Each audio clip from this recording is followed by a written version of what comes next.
Salut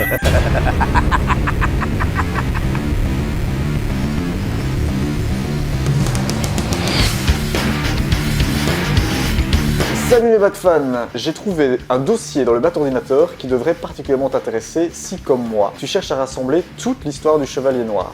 Et ce que je veux dire par là, c'est posséder toutes les histoires des événements marquants qui ont parsemé sa vie. Tu vois ce que je veux dire? L'apparition de chaque méchant emblématique. Eh bien, j'ai trouvé la rencontre entre Batman et le Joker. Et je ne te parle pas d'un récit qui date des années 40 qui aurait mal vieilli. Non. Je te parle d'une histoire qui a été rédigée dans les années 2000. Les auteurs ont tenté de recréer l'ambiance qu'il y avait dans Batman 1. Et c'est réussi. C'est complètement raccord avec cette chronologie. Au niveau de la narration, on alterne avec la perception de Batman et de James Gordon. C'est un Batman en mode détective. Bruce se demande si l'apparition de ce nouveau super-vilain ne serait-ce pas qu'un simple hasard. En effet, peu de temps avant, un criminel nommé Red Hood avait subi un accident dramatique dans une usine chimique. Et s'il s'agissait de la même personne qui était revenue pour se venger. En ce qui concerne le look de ce Joker, personnellement, j'ai beaucoup pensé à la version de Jack Nicholson. Au niveau des vêtements, c'est quasi la même chose, qu'en penses-tu? Urban nous propose par la suite une deuxième histoire, avec pour héros les policiers de Gotham Central. Cette histoire est donc directement issue de la collection Gotham Central. Ça se passe donc des années plus tard. Le point commun entre les deux récits est peut-être l'ambiance.